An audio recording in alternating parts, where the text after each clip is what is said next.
আসসালামু আলাইকুম রহমতুল্লাহ। রাজশাহী বিশ্ববিদ্যালয়ের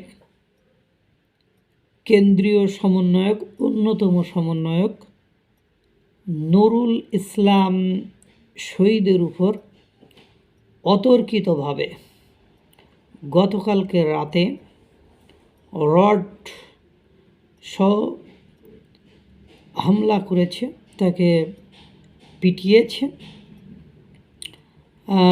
সেই পিটানোর প্রতিবাদে আজকে রাজশাহী বিশ্ববিদ্যালয়ের ছাত্রছাত্রীরা মানববন্ধন করেছে এবং তারা বলেছে, আমরা উপদেষ্টা সহ সকলের নিকট অনুরোধ করব যাতে বিষয়টির সুষ্ঠু তদন্ত করে দৃষ্টান্তমূলক শাস্তির ব্যবস্থা করে।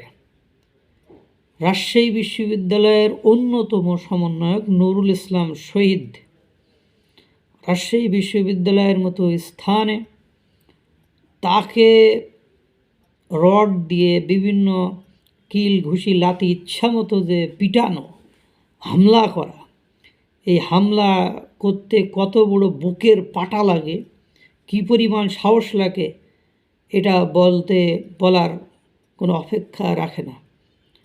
তার আগের দিন রাতে চট্টগ্রামের রাফিকে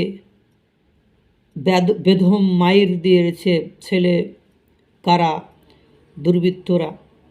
এরপরে তার আগের দিন টাঙ্গাইলে অন্যতম সমন্বয়ককে তুলে নিয়ে আটকে অজ্ঞান না হওয়া পর্যন্ত পিটিয়েছে।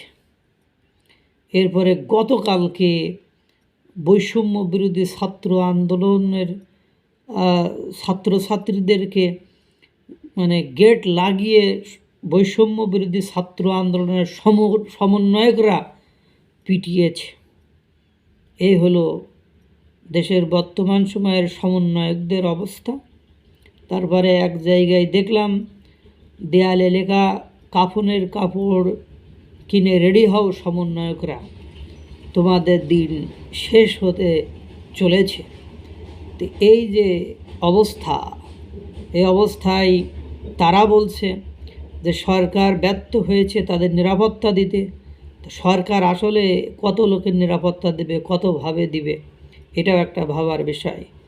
আল্লাহ তাআলা সকলকে ভালো রাখুক, সুস্থ রাখুক। আসসালামু আলাইকুম রহমতুল্লাহ।